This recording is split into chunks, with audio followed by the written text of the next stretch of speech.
Okay, now that we have Docker up and running, we've explored it a little bit. Let's look at finding some Docker images and then talk about some things we can do to manage them. Now, I'm not going to run or clean up Docker images or remove them. We're going to talk about that in other videos.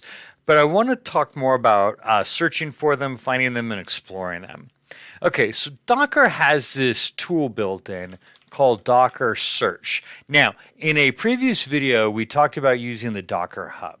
So this will allow us to search the Docker Hub and public repositories.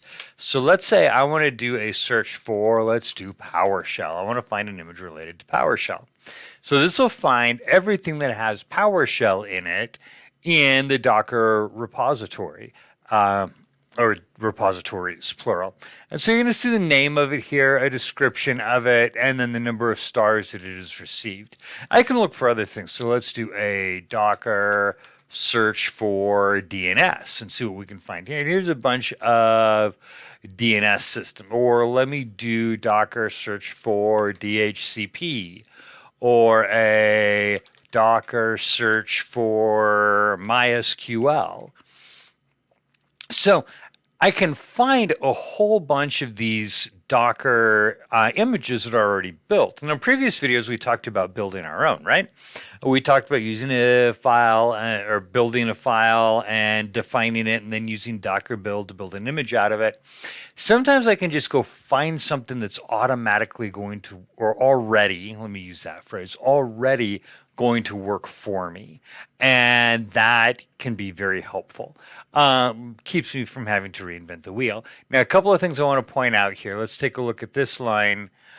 We have the name, we have the description, we have the number of stars that it has received, and then we have a little flag here that says whether this is an officially maintained Docker image or not. And notice a lot of these other ones that are not official, we're going to have the username /.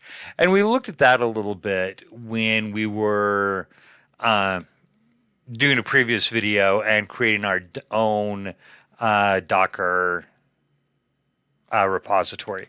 In fact, if I remember correctly, I should be able to do a Docker search and see if I remember my tag name, ddalton_yvcc, and sure enough, here are the files that I've uploaded to it from one of our previous videos.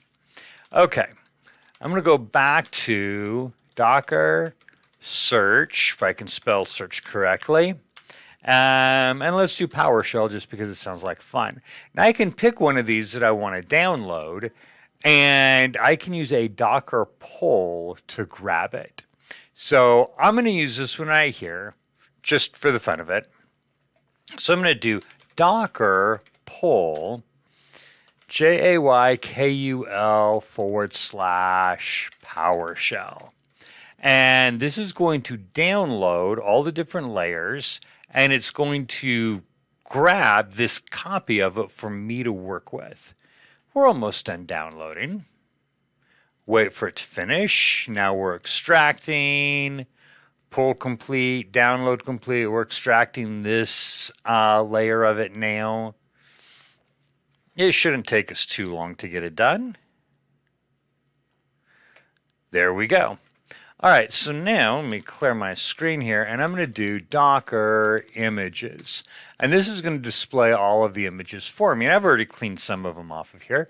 But you'll see right here I have the JCool PowerShell. In fact, let me go back to Docker info. And if I do my Docker info on my server, I'm now going to find that my number of images is 2. I don't have any more containers, but I do have 2 images. Okay, now let me do my Docker images again, and this gives me that long name JCool PowerShell.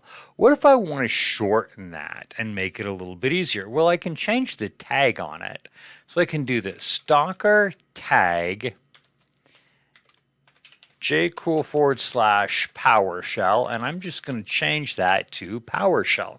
Now that actually doesn't change it. What it does, let me do a Docker tag, whoops, not Docker tag, sorry, get the right command here, Docker images. And so now you're going to see both. Basically, I've just retagged this one.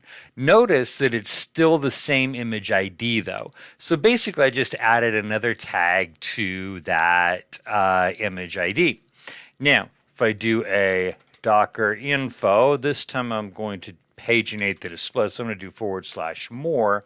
I still have only 2 images, even though, let me Q out of there, even though when I do Docker images, it now shows me 3. But this is 2 different tags for the same image. Now, just to give you a heads up, this is jumping a little ahead of where we're going to be. We're going to do another video in a little bit where we're going to try to clean up images.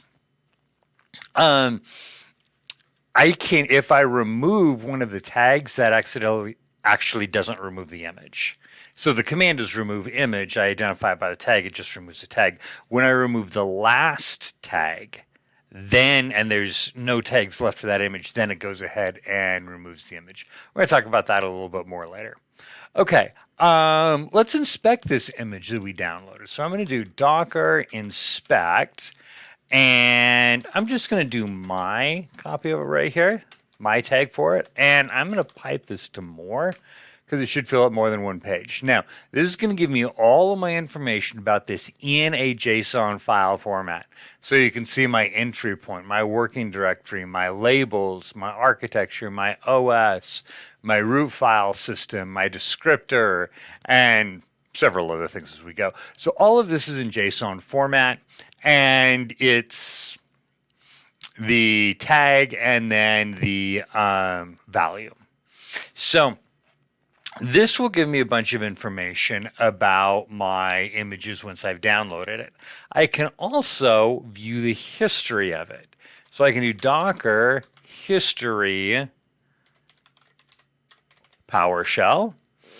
It's going to show me basically the different layers as we built it. And you want to read this from the bottom up, right? So we added a file, we ran the command, we did an apt update, an apt install. We set some things, we did more. We set some environment variables. We did a curl command. We made a directory. And this is just going to show you every step that went into building this image. So it doesn't like give you a history of, hey, this is how this image has been used in the past, but it does give you kind of that build history, which can be pretty useful. So we now can inspect our images. We can also view the history of our images once we find them and download them. Okay, and the next video, we're going to talk about building a container off the image, running the container, and then managing it.